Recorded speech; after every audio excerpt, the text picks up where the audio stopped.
Welcome to the Empowered Entrepreneur Show. Discover your life's purpose, reprogram your mind for success, and attract an abundance of paying clients to your business. Now, here's your host, Tom Tenaglia. Aloha, Empowered Entrepreneur. I am Tom Tenaglia, and you're listening to the Empowered Entrepreneur Show. And in this episode, we're continuing along the theme of attracting our ideal clients. And from the last couple of weeks where we've talked about the 3 tangibility tests, and then we talked about the 3 whys. And in this episode, I want to talk about the idea of, okay, now you have your offer. You know who it's effectively going to, who it's for to some degree, and there's ways of getting more specific on that. Now, a common thing that I see with people is they're not thinking about how the customer knows that they need it. How the customer knows they need it. This often becomes visible to me when somebody says, well, you know, here's my competition. I've done my competitive research, and here are my competitors. When I look at the competitive research, sometimes what I'm finding, it's who the entrepreneur thinks is their competition. And then the question I ask myself is, are the customers of these businesses the customers that the person's wanting to attract? Or are they actually attracting a different customer? Because a lot of times I'll deal with esoteric things, right? So you have astrology, you have energy, you have different personal growth, things. People who come to those teachings often start by wanting to solve some sort of problem, some sort of tangible problem in either business, relationship, some sort of money problem, relationship problem, health problem, etc. And then they find those other things. So if you say that your competition is the other, so let's say if, somebody in the empowerment space said that somebody else in the empowerment space is, so you look at Tony Robbins and Brendon Burchard and Mind Valley, and you say, okay, well, these are all my competition, except they all have established brands. And the people that go to those trainings are already aware of the things that they get from those types of events. Okay, so your competition, unless you have an established brand, it's actually probably counterproductive to compete with them in that way. Rather, look for where the people were before they became customers of those brands, and position what it is that you're due in that way. So if people, there's a lot of events in those spaces, right? So somebody wants to become a freelancer, for example.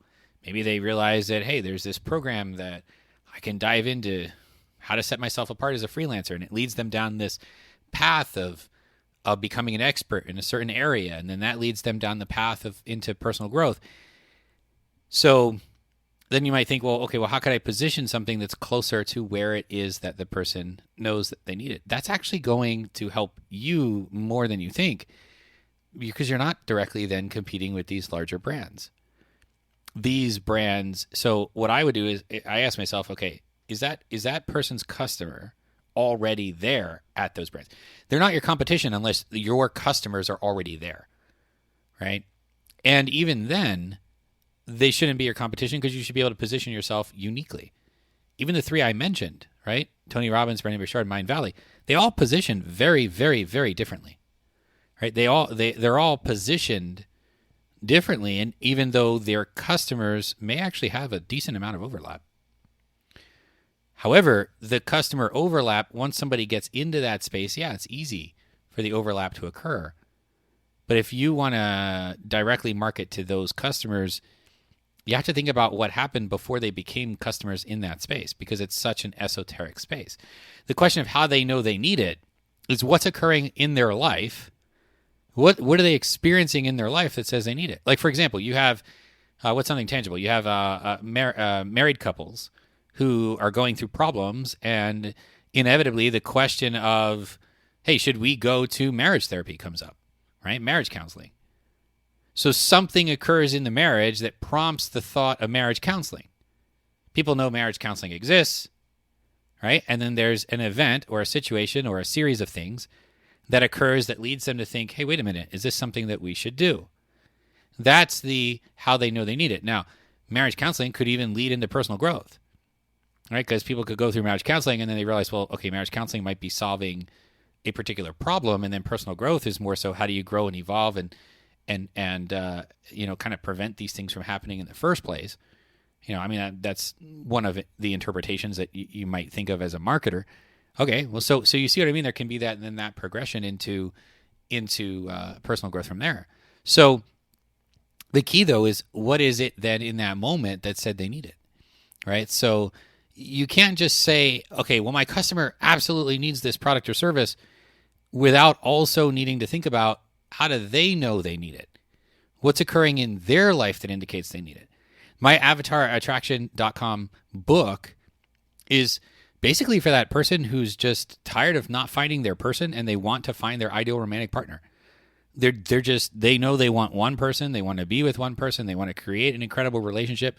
They're tired of this whole dating stuff, and they've had maybe a few breakups here and there, and they've had people they may have thought they were going to marry and then they didn't, and they're just getting older and they're like, where's my person?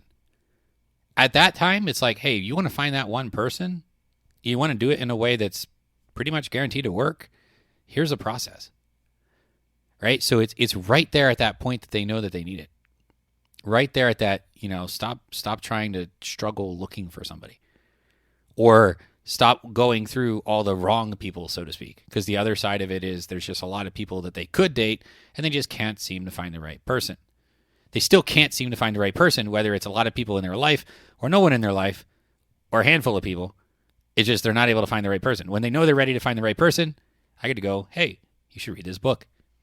Okay? So thinking through how they know they need it.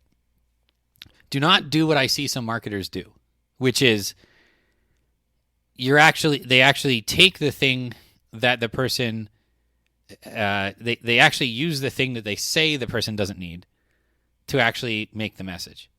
Like I've seen ads that say, hey, here's how to grow your insert business here without using ads. And they're like using an ad. So you're trying to say, wait a minute, you're trying to say you can grow a business without ads, but you're using ads. You say, well, yeah, because I want to shake them up and I want to say that they don't actually need an ad, and and it's like, but you're using an ad. That's not getting into how do they know they need it, is to use the very thing that you're against, so to speak, and then try to convince somebody that's not the way to do it. That's not going to work. I've seen that time and time again. And I saw one ad that actually said, you might be wondering why there's an ad here if I'm saying you don't need ads. And that's actually a little bit better because you're actually entering into the idea of what the customer could be thinking. And then they went off to explain the fact that ads can come later when you're ready to scale, but most people get to ads too soon. But I see people take extreme positioning on trying to convey how somebody needs something. Like they're trying to wake people up to a reality that they're not already in. How they know they need it is enter the reality they're already in. Like I saw one ad that said funnels are dead. And I'm like, no, they're not. No, they're not. And in fact, that ad was using a funnel. So they're trying to create a unique opportunity or to catch attention, which is important in ads, but they were doing it at odds with the reality of the customer. How they know they need it is finding the thing that's going on in their life or their business or their relationship, whatever it is, and speaking to that and then connecting it to the thing that it is that you do. Right? So, see, here's the funny thing. I actually don't know what it is both of those ads do, because the funnel one that said funnels are dead, they didn't really get into talking about what it is they're doing instead because they were using a funnel. And the one that said you don't need ads was using an ad. So what is it that they do? But if I take an example, like, how it is, okay, I had one ad that was how they used a 60 plus page book to grow a business. Now, what they did was they put a picture of a book that was 200 and some odd pages. And that's fine because it was the 200 and some odd page book that was explaining how to use the 68 page book. But most people couldn't make that connection. I had purchased that ad with a different, purchased that product with a different piece of copy. So I already knew what they were doing, but I was reading the comments and a lot of people were saying, why is the picture say 238 pages or whatever? And you're telling me 68. Because people couldn't connect the fact that the information of how to use the 68 page book was in the 200 plus page book, because people get so accustomed to seeing pictures that explain the text. Okay, so they couldn't make the connection.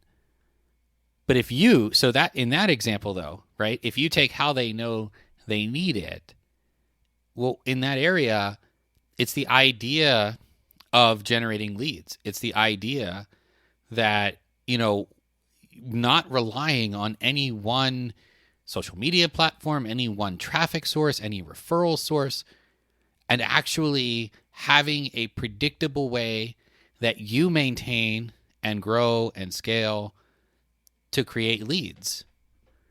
And hey, wait a minute, here's how we did that. And then, and so you can then link to, here's how we did that using a 68 page book. And we explain the whole process in this 200 plus page book. Right? So it takes where they are and brings it into what it is that you do step by step. So let's say the ad that did say, hey, you don't need ads until you're ready to scale. Let's say there was some aspect of, organic. I don't even know what pre-ad was in that process. Okay. Actually, you know what? Let's look at the other one for a second. The one that said, hey, funnels are dead. Let's say instead of using funnels, they were just using a low ticket, low price entry offer on a single page. I think that's kind of close to what they were doing. And okay, so instead of saying funnels are dead, because that's actually at odds with what your people are thinking. Nobody's going to think funnels are dead. People are very familiar with the fact that funnels are actually not dead. And so if you enter into that reality and say, hey, wait a minute, it's a unique new kind of funnel called the one-page funnel. And you're like, wait a minute, what do you mean one page? I thought funnels had to be multiple pages. And maybe it's because of email follow-up, or maybe it's because of something else that, that you do. But if you enter the idea of funnels aren't dead, but you have this one-page funnel, then you're entering what people are thinking and you're showing a new way of that. People then go, oh, okay, maybe that's a funnel I should try. I've tried all the other funnels. I've tried the webinar funnel and the live event funnel and whatever. Right? There's a number of different kinds of funnel, but they haven't tried the one-page funnel. Right? And it actually piques a little bit of curiosity, because you're like, I thought funnels were multiple pages, kind of by definition. Right? I think if they had gone with that angle, the ad would have probably done a lot better. Right? So it's looking at how do they know they need it, but you have to start with where they're at. I can't just say the reason why your business is failing is because you're not using astrology. That's so far away, right? Businesses fail because they don't have leads. They can't convert them into customers. They're not able to, to stay profitable. They have too many expenses, not enough income, et cetera, et cetera, et cetera. Hey, wait a minute. Here's how astrology can solve that problem. Problem A. Here's how astrology can solve problem B. Here's how astrology can solve problem C. People then naturally come to the conclusion, you know what? Maybe astrology is the reason why. Maybe I haven't used astrology, and that's the reason why my business isn't growing. You see what I mean? So how they know they have it, they're focused on the business problems. In a relationship, they have the relationship problems. Take each relationship problem, show how astrology fixes the relationship problem. Then naturally, the conclusion is, oh, I have my relationship problems because I haven't been using the astrology. Right? So you need to think through, once you know what it is you're offering, who you're offering it to, how do they know they need it? What is going on in their life that indicates that what it is that you offer is something that they need? Oh, I need to go get this, or I need to buy that, right? Because if they're the corollary, the other aspect of this is, how are you going to find them from a web traffic perspective? Because if they don't already know that they need it, right, then they're not searching for something. If they're not searching for something, how are they going to get to your product or service? So you have to know what it is that indicates to them that they need something, because then they might be searching for a solution. People might search for solutions for finding clients, and they come up with my astrology solution for finding clients, which is pretty different, right? So, or they're looking for how to find their partner, and then they find astrology, or they're in astrology and they're looking for relationship astrology, and I position it as find your partner, right? So what is it that they already know? And then how is that going to help make them that next logical step? Do not clash with what it is that they believe to be true. People get this wrong all the time. They make this mistake. They think that unique opportunity equals take what people think is the opportunity and say that it's not the right opportunity. That's not it. Unique opportunity is take what people say is what's going on and show a unique way to actually connect the dots. Astrology is a unique way to grow a business. Astrology is a unique way to find an ideal partner. Okay? There are steps that come before that. People have to have the relationship problems, finding the partner problems, business problems, etc. I connect that problem with an astrological solution, which then shows that they need it. How they know they already need the astrology isn't because they know the astrology necessarily. There's a subset of the population that would.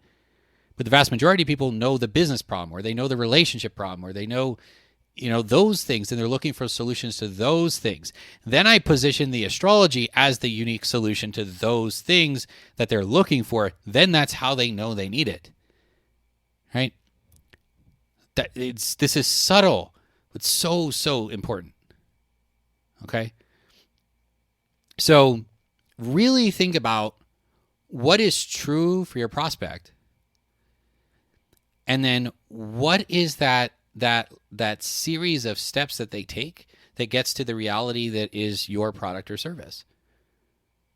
Because then all you have to do is, in your marketing, you take the things they already know to be true and you show how your solution, etc., is key and a unique opportunity for that particular next thing that they're doing.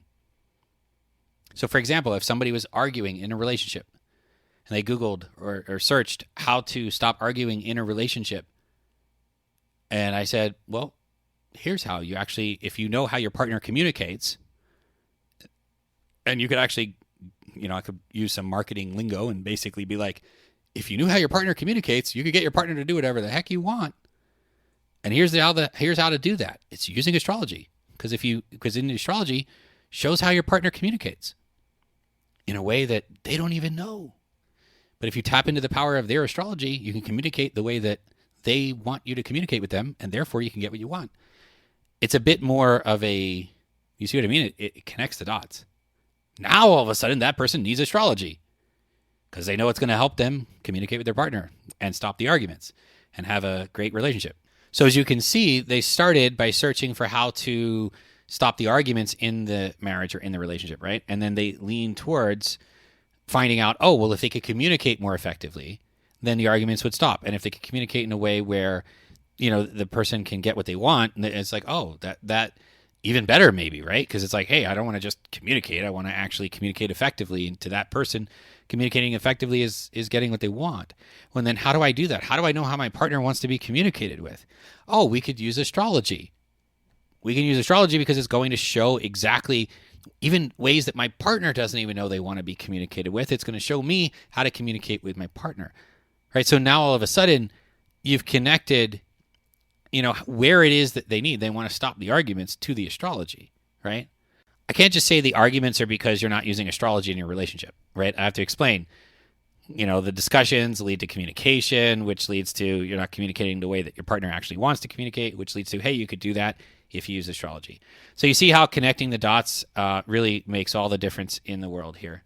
So really think about how is it that your ideal client knows that they need what it is you're offering, and what is true for them, so that you can you can enter the conversation at that level of truth and then guide them to where it is that you need them to be to see your product or service by following another series of truths.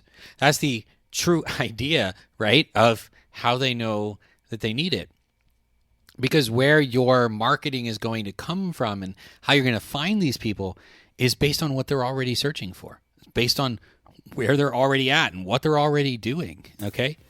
And then using this as a way of creating and showing the unique mechanism through those series of steps that take where they are to where it is that you need them to be to be your to buy your product or service and be your ideal client, okay?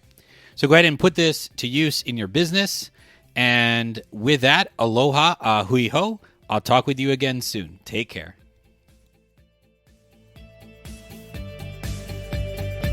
Thank you for listening to the Empowered Entrepreneur Show.